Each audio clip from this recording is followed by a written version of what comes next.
Welcome to Distress to Joyful, Bailey's Way. I'm your host, Bailey Raber, here to enlighten you and the rest of the world about one of the most misunderstood mental disorders out there, bipolar disorder. Each week, we're going to learn more about my personal journey with the disorder while leaving you enriched with new information on how you can help better yourself as well as those around you.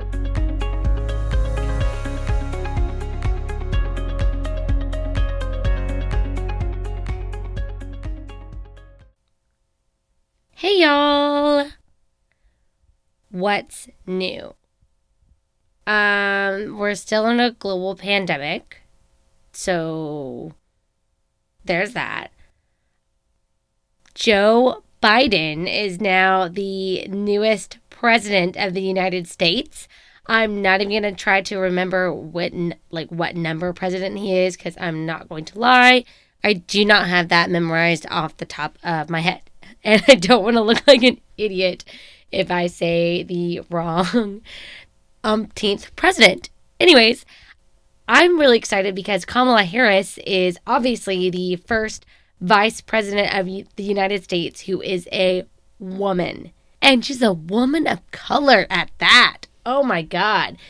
If that's not a reason to get excited, then honestly, I don't know what is right now because, yes. Wow. I don't know if I need to elaborate. I feel like I could, but all of the celebrities and everybody on the internet has said much better things than I will be able to come up with. But the excitement about our first female vice president of the United States is real, y'all. It's real. Also, some news. I'm about to start an Etsy shop. Yeah, you heard that right. Your girl is launching an Etsy shop. And for those of you who aren't aware, and maybe this is your first episode that you're hearing me talk, first of all, I'm excited for you. I hope you're also equally as excited to listen to my voice for the next 30 plus minutes. But if you don't already know, I love to sew. I've been sewing since I was, since before 10 years old. 10 years old is when I got my first sewing machine. And so it's been almost 2 decades that I've been sewing. And I've been told for probably the last decade that I need to sell the things that I sew. Well, when depression hit in, high school years, I kind of did some sewing. I know that there's a couple girls like Victoria and Jenna and Karina who I made skirts for back then, and that was exciting. And I think one of them, at least one of them still has the skirt that I made for them. But otherwise, I couldn't get around to actually creating mass amounts of things to sell online or at boutiques or at, little events on the weekend like the Festival of Lights and farmers markets and stuff. I've never really been able to do that due to just straight up depression. Not even going to try to hide that. But now with the whole pandemic going on and I've had so much more free time, I've decided, you know what? Why don't I just do this? I have so much more free time to sew. I've got so much fabric. And I make really cool things. People always are complimenting me on the stuff that I have made for myself. So now I've decided to grace all of you, yes, all of you, with my talent and skills via the form of an Etsy shop. Please hold your excitement. I see you. I feel you. You're squirming in your seat. Thank you, but chill out. It's just chill. Calm down, please. Calm down. Seriously, though, I'm really excited. I will let you guys know when I have launched it. I'm going to find a way to connect it to my website because I'm getting better at technology. Even though I still hate it, I'm getting better at it. And yeah, hopefully you'll find some cute things that I made and you'll want to buy them and to support me. Or maybe you don't want to support me, but you like my stuff, so you're going to buy it anyways. And that's cool too. So also, don't forget to send in your responses to the guest questionnaire so I can interview you on this show. for season 2 next year. And I realize now, after trying to kind of sing that out a little bit, that my voice is still cracky from, I guess, allergies, man. Houston's been weird. It was cold, and now it's hot again. And this is life in Houston, Texas. And it's great, but I will complain about the weather. And I do constantly, and so do all the Houstonians. So, back to the questionnaire. That's what we were talking about. For anyone who wants to be a guest. I have received a few responses so far. Thank you, number 1. I've been reading them, and oh my goodness, I cannot wait to talk to you guys on the show. Oh my gosh, y'all have lots of really good quality stories and hardships that deserve to be shared with others, just to help other people understand that they're not alone. That's the whole point of this, guys, right? And if you have sent in your response, I haven't forgotten about you. I have an email to send to you. Just be on the lookout for it, and we will get this ball rolling.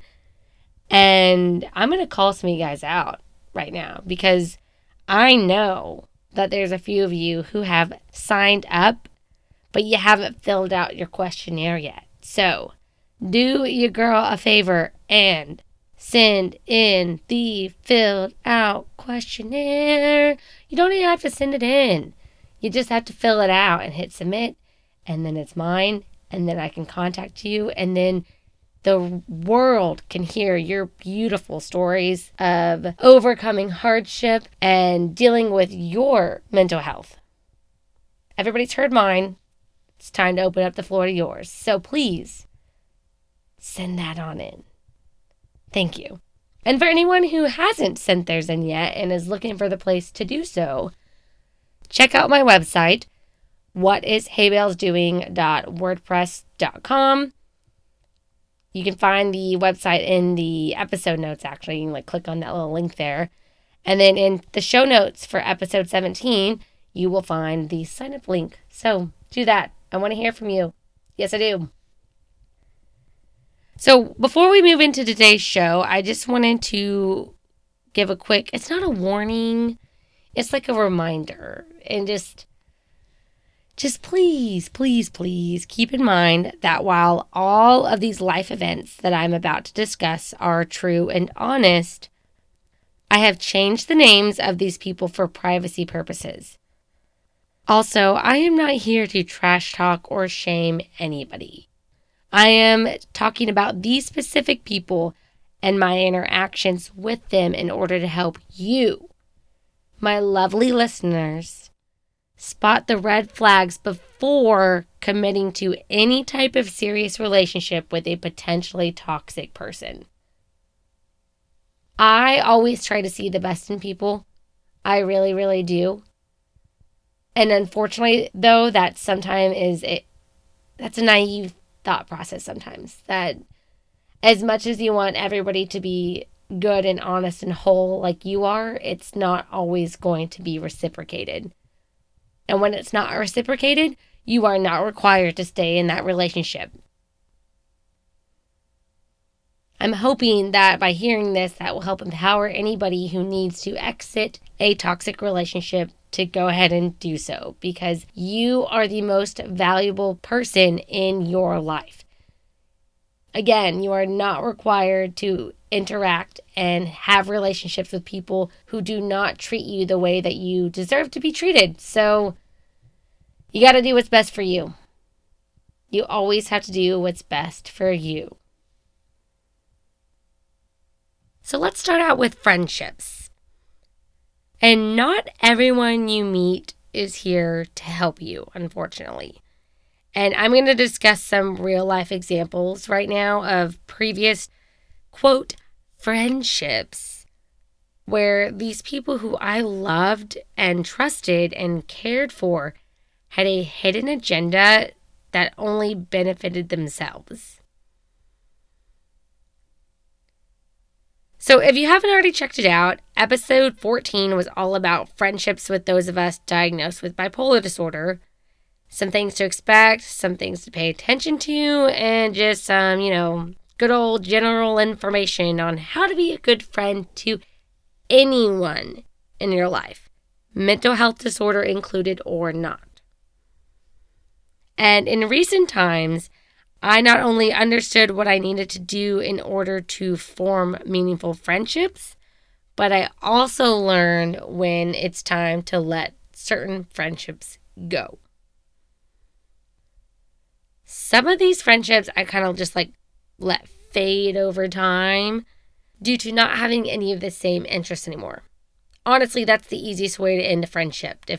If you're not doing any of the same activities, you don't need to hang out. You don't need to go have lunch with somebody that you can't even connect with because you don't have similar hobbies or interests.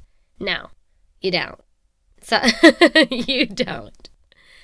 And then the other way of letting go of a friendship is a breakup. Yep, you heard that right. You can break up with a friend just like you would break up with a significant other. And let me just tell you, it is just as awkward and uncomfortable as telling your significant other that you're breaking up with them as you would when you're breaking up with a friend. So don't say I didn't warn you, because it's going to be weird. It's going to be uncomfortable. It's going to suck. And usually you'll feel better afterwards. If you've broken up with someone before, you know that you feel better afterwards. It's the same with a friendship, guys. Keep that in mind. Because again, you gotta do what you gotta do. Let's talk about my friendship with Sally first. I let my friendship with Sally fade away because of two reasons. One, we no longer had any of the same interests, so hanging out had gotten awkward and pointless. Exactly what I just mentioned 5 seconds ago. But number two, because I also realized that Sally was a bit of a people leech, aka freeloader. I've got an article waiting for you in the show notes that goes into depth about people leeches. That's what I like to call them. They call them freeloaders, but I think people leech sounds way more fun. Ooh, it's a bug, it's a people leech. Sorry, I'm just imagining. I have a weird imagination, and yeah, I'm letting it get way too wild in this little closet of mine right now. But so people leeches are people that are master manipulators who quickly gain your trust in order to take advantage of you, both financially and emotionally. So Sally was just a straight up bad influence, and she took advantage of me always willing to hang out, and she would order way more alcoholic drinks and or food when we were out together, at the bar or having dinner or what the hell ever we were doing, which was usually one of those two things, and that was about it. And then after ordering more than I did, she would ask to split the bill 50-50. I mean, it's one thing when you're splitting a meal together, or you both had 2 margaritas and you split a large order of, I don't know, chili cheese fries or something, right? That's when you can split it 50-50. But when one of you orders 1 margarita, the other one orders 3, one of you orders 1 appetizer, the other one orders 2, it does not make sense to split it 50-50. Oh my God. I can't even. This would happen so many times, guys. And I was just I started making sure that the waiter, when they came, the server. I don't like the word waiter. I was a server for almost a decade. It's server. Anyways. When the server would come by, I would make sure to say separate checks because otherwise Sally would say split it or 1 check and I'd be like, no. And it would start, it would be an uncomfortable place for me because she would expect me to do it because I had done it for so long to be nice. And I don't even know why I did, to be honest, because that is not cool. Friends don't do that. The friends I have now, we fight over who's going to pay.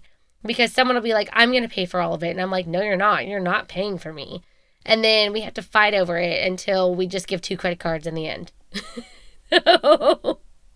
That's how it should be, friends. You should be fighting over who is going to pay the full bill and be mad when somebody wants to pay for you instead of trying to get someone to pay things for you. Like, there's a difference, y'all. There's a difference. Learn it. Really, though. Another thing that happened. Oh my goodness. This was this put me in a really tough place. I once believed a lie from Sally, and obviously I didn't know it was a lie until much, much later. But Sally lied to me about her apartment and said it was undergoing construction and that she needed a place to stay. So I let her stay at my apartment, my 1-bedroom apartment with me for 2 whole months. And y'all, that was a terrible idea. Terrible. Because Sally promised that she would help me with my bills, and she never did such thing. She never once sent, she never Venmoed me any money or gave me any cash for any of my bills. She made big old messes in my apartment and then left them there for me to clean up. And she also brought over her dog, which I did allow, but she would constantly ask me to take care of her dog while she went out and had drinks with boys. Guys, friends don't do that. Friends don't do that. I have slept on people's couches before. I have stayed with friends for 2 months before because I needed somewhere to crash, and they allowed me to stay there rent-free. And you know what I did when I stayed with friends? I did the dishes. I brought home groceries. I brought home wine. I paid their electric bill. I cleaned up after myself and after them. One of my friends, Kristen, I stayed with her for 2 months, and I would take her dogs on walks while she was at work. And I miss those dogs. I miss Boss and Jazzy so much. Kristen, if you're listening, I miss your dogs. I hope they're doing well.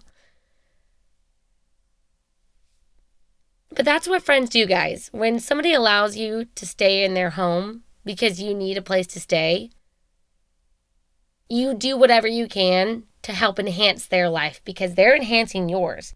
They're allowing you to live there rent-free. The least you can do is cook them dinner, wash their dishes, keep the house clean wherever you're at and the kitchen clean and the living room on top of that. Or, like I did, walk the dogs if they have some. And small acts of kindness like that, they go a really long way. And the fact that it was the opposite when I let Sally stay at my place just blew my mind. Y'all, it blew my mind.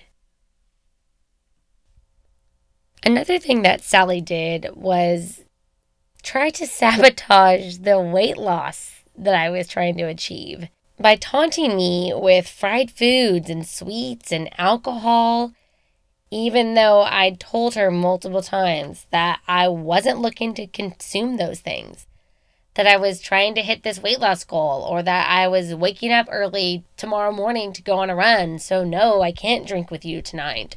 And yet she would taunt me with them and make me feel bad if I didn't do it. Yeah, friends don't do that. Friends support you. Friends would say, oh, okay, you're not drinking. Totally fine. I'm not going to make you BDD either because it sounds like you have to get up early to go run 12 miles tomorrow to practice for your half marathon, right? I know a half marathon is 13. I knew what I was doing when I said that. It's a progression thing. Anyways.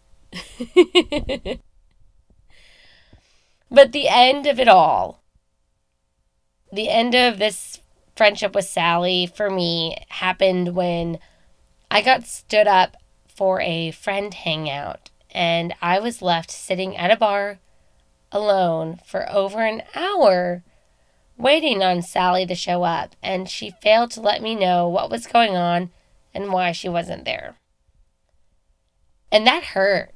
That was like getting stood up on a No, that's worse. No. I was going to say that was like getting set up on a first date, but no. First of all, I've never been set up on a first date. But second of all, a first date's no big deal because you haven't even met the person yet. This was a friend of like a couple of years who stood me up when we were supposed to hang out and left me feeling embarrassed. I had to leave this bar after I was sitting there for an hour waiting. And oh man, I remember three different guys came up to me and tried to hit on me and buy me drinks, and I was not having it. I was not having it. And it was awkward and uncomfortable for me. And I'm like, no, I'm waiting on friends. So then they would go back to where they were sitting, and then they'd look over at me 20 minutes later, and my friends still weren't there. And I didn't know where they were, and I was checking my phone constantly, and nope, nope, nope. Y'all, friends don't do those kinds of things to each other. They don't. If someone is doing these things to you, I need you to stop and sit back and realize that they're not an actual friend. They're a freeloader, a people leech, whatever you want to call them. And you are probably an amazing human being. And they know that. And they are taking your niceness for granted. And they're assuming that just because you're nice, you're weak. And you are not weak. You are strong. You can put your foot down. And you can move past this and no longer allow them to take advantage of you. Put that foot down. You can do it. Then there's Susie. That was a very, very interesting and short-lived friendship. Susie was very narcissistic, and her hidden agenda was that she always had to be the best at everything, and she would do whatever she could to appear that way. And I have a wonderful link in regards to narcissists that's going to be in the show notes, but just a reminder, these types of people are very charismatic and they act like they have your best interest at heart, but really they are only looking out for themselves. Point blank. And this friendship was actually, like I said, it was interesting, but it was weird now that I look back at it. Like, it was a weird, weird friendship. She and I became really good friends really quickly. And I ended up breaking up with her in less than 9 months' time. And here are some of the signs that I wasn't able to recognize in the moment when we first met. So the first one, she told me a lot of very personal stories about herself right off the bat. Like things that you would only tell one or two people that you really super trust with all of your deep, dark, dirty secrets. But she had literally just met me and was just spewing them all out. Super strange now that I look back. And also, I realized that I have revealed I have revealed to you my deep, dark, dirty secrets. And we may have never actually even met before. But I know, I'm like sitting here like, ooh, did this just get twisted on myself? Like, oh God, what did I just do? No, because I have told you all some of my deep, dark, dirty secrets for educational purposes. Whereas what Susie was doing, Susie was using them as a means to try to connect with me. Brene Brown has a term for this. Oh my goodness, I think it's in her book. Oh, which one is it? Oh, I've read all of her books except for one, and it's one of the books I've read of hers. Very specific, huh? But there's a term that Brene Brown uses, and it's when you try to connect with somebody by just spewing a bunch of information, like really fast, just like that. And it's not a real connection, because to build connection, you have to build trust. And you don't just tell people your deep, dark, dirty secrets first thing. Like, that's a trust thing. You have to build up trust. Like, the friends I have now, they know more than you do. Yeah, you listeners, they know way more than you. But they didn't just get that firsthand. Like, they had to earn the right to hear my story, my full story, all of the things. And oh my goodness, I will figure out which book it is or a podcast link or something from where Brene Brown talks about this so you can read fully, because I'm kind of just like, oh, I don't even have a good term for what I'm doing right now. I'm just talking out my ass. Maybe that's what I mean. I don't know. I'll get you the deets in the show notes. Be on the lookout. Just, yeah. Number 2, red flag. So she had a very wild reason as to why she didn't really have any friends when I met her. Like, she had like 2 friends. And she was almost begging me to hang out with her in a kind of a weird way. And y'all, I'm not one to judge. I'm literally open to being anybody's friend. And especially those who have few friends, because I've been there myself before in the past. But the red flag in this situation was that she told me a bunch of crazy stories about why she had to cut off her old best friend, and talked a lot of shit about her old best friend. Like, all the time. She was constantly referring back to how bad of a friend X was and blah, blah, blah, blah, blah. And it was kind of strange. Like, I noticed that one more so over time. But in the beginning, like, if you meet someone who doesn't have any friends, and, like, guys, people move to new cities and have 0 friends. Like, that's totally fine. People, I don't know. I mean, that's usually why people would have no friends, right? Yeah, totally. That's really the only reason why somebody would have no friends, is because they moved to a new city. So if you meet somebody who's lived in the same city for, I don't know, their entire life, and they have no friends to rely on, or if they only have like 1 or 2, you should take a lot of caution with that up front. Like, maybe you'll learn why that is the case, but for me, I didn't see that as a reason not to be friends with her, and I didn't think anything of it at the time. And then she starts talking a bunch of shit about her old friend, and I was like, okay. Like, slowly, eventually, things started to add up, and I realized, like, that's not okay. Something's really off about this. So please keep that in mind. It is okay to not have friends if you just moved somewhere or have started a new job or whatever. But if you're in your 20s, you have friends. You do. And even if you say you don't, you do. You're lying to yourself. You do. Don't lie to yourself. Don't lie to me. You've got friends. You do. Number 3, she always needed me to go everywhere with her. And, okay, but before I continue, I get being introverted and not comfortable going somewhere by yourself when you don't know anyone who's going to be there. I totally get it. I am dating an introvert. He doesn't like going places he doesn't know people. 75% of my friends, at least, are all introverts. And I'm always invited to weddings and parties and gatherings. Guys, my extrovertedness is so extreme, and all of my introverted little friends love it. They love it because they know that they're like, hey, I have to go to this event. I don't really know anybody. I don't want to really go. I can bring a +1.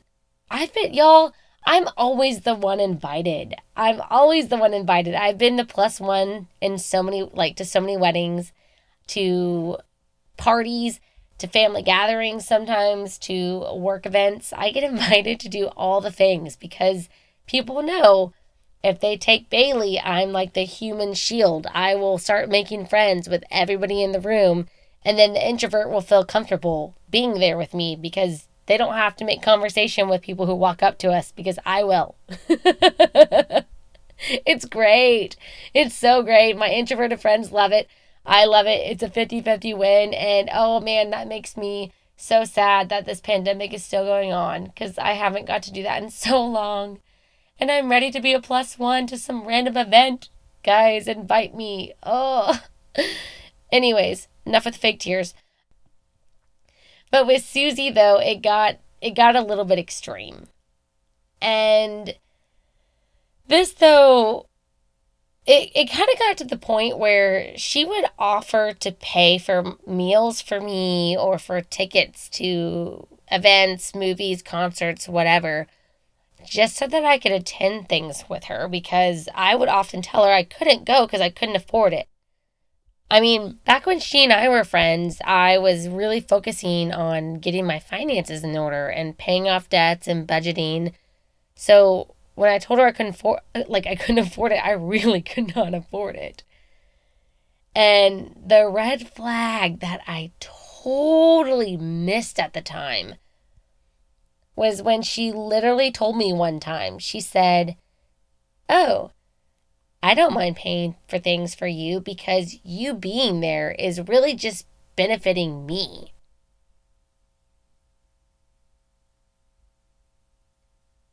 Y'all, that is narcissistic language 101. My goodness.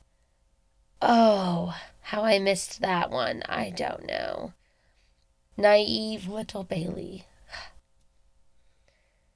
Your friends can invite you places and your friends can offer to pay for you if you can't afford to go.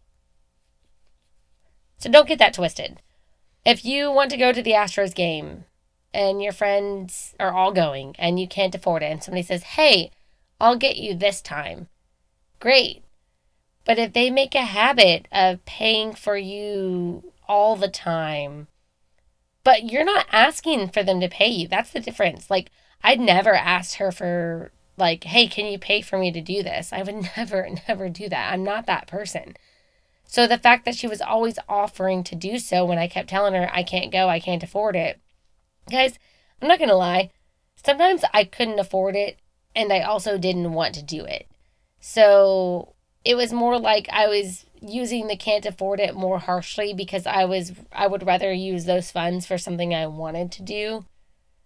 And let me talk about number 4 and this will make more sense. So speaking of all of this, the things that she paid for us to go do were things that she wanted to do. And she never wanted to do the things that I wanted to do. It was always what she wanted to do. So that's why she would offer to pay. I think it was more of a way of her saying, well, like, because she would know I was not really interested in doing some of this stuff, but she wanted me there with her, so she would pay for me to go. But she would never come do what I wanted to do, y'all. That's huge. Friendships are a seesaw. Like, you balance each other out. I have one of my really, really close friends, Jessica. She and I have very little hobbies in common. Like, very, very few hobbies in common. Sometimes we have to compromise and we'll go on a bike ride together because that's something like that I really love doing and she wants to try out. I mean, she died after those 10 miles that I made her do because she didn't say not to do 10 miles. So we did do 10 miles. But other times I'll attend movie nights with her and her friends because she wants to hang out and she wants to watch movies, but like I don't really care for some of these movies and she knows that. But I'll go do it with her because I want to spend time with her. But again, nobody's paying for these movies. We're watching movies at somebody's house. Like, that's different, though. You see, like, we're compromising on things that cost not a lot to each other. I mean, does that make sense? Like, I'm not offering to pay for things for her to show up with me and vice versa. It's, "Hey, do you want to come do this with me? This is what I'm doing." And if there's a slight interest, sure. But, like, if you don't want to do what somebody is doing all the time, like, guys, if you have a friend and you constantly invite them to different things and it's always no, no, no, and then they invite you to stuff and you're always going to what they invite you to, I mean, at some point you've got to realize that they're not showing up for you, but they want you to show up for them. Does that make sense? Blink twice if that makes sense. Okay, I saw you blink. Thank you. Also, though, another part of that was that most of these activities that she wanted to do always involved me having to drive down to her side of town. And if you're not from Houston, guys, you can drive an hour and a half and still not be out of Houston. Like, Houston is huge. You can have a long distance relationship. If somebody lives on the north side of Houston and somebody lives on the south side, y'all, that's a long distance relationship. It really is. I'm not kidding. Ask any Houstonian. It's a thing. So the fact that I was always having to drive down to where she was, I mean, goodness. That got to be too much. Too much. Number 5. She got jealous when I hung out with my other friends and I did not include her. Oh, man. I am laughing because she had gotten mad at me for not inviting her to play tennis with me and my friend, who we'll call Lyle. But she doesn't even know how to play tennis. And you literally cannot play tennis with someone who does not know how to play. My CG trainer and I were talking about that yesterday, actually, is that you really, you have to play tennis with somebody who knows how to play tennis. There's so much hand-eye coordination involved that if you don't know how to play, I'm sorry, get off my fucking court. You can't do this.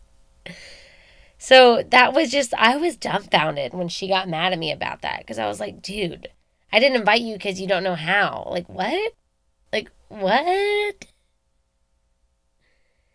And then the whole getting jealous thing, though, guys, your friends should not be jealous of you hanging out with other friends. That's possessive. That's really possessive. I've never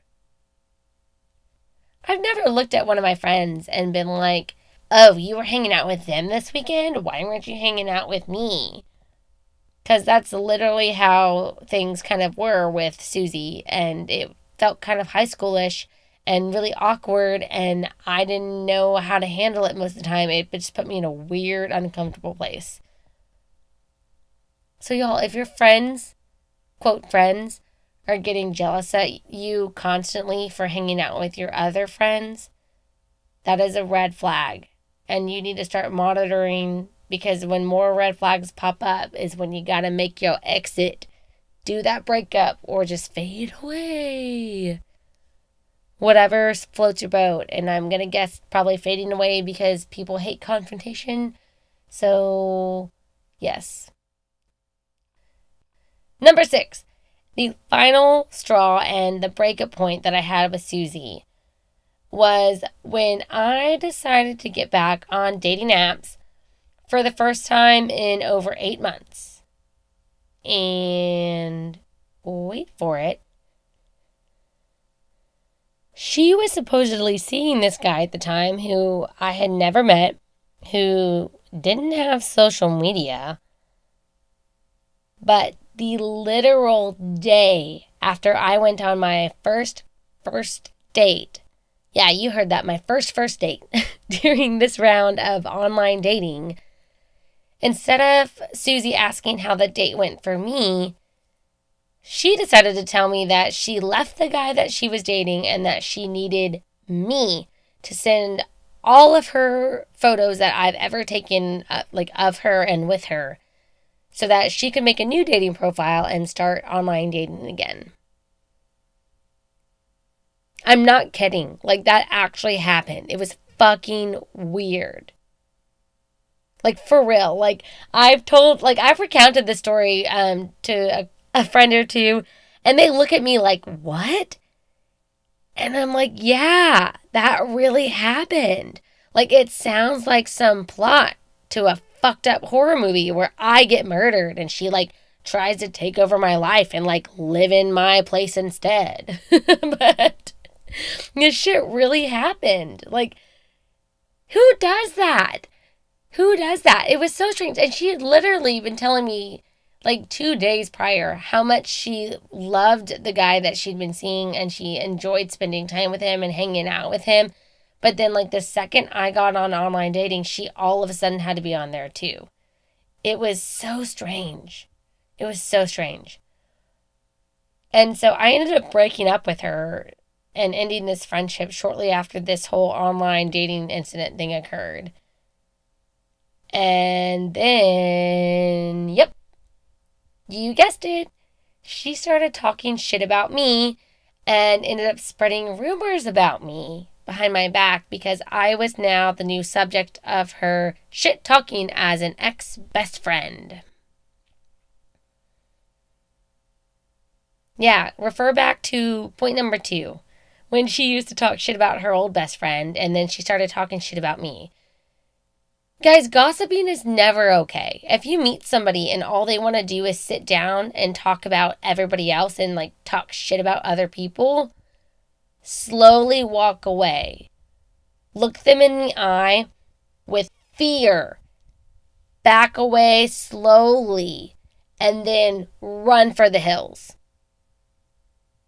I hope you just like imagined that in your head like I did, because I imagined it and it looked really fucking awkward in public and like something I would totally do awkwardly in public just for the reaction. But anyways, in all seriousness though, guys, gossiping is not cool and it's not okay. And think about it like this.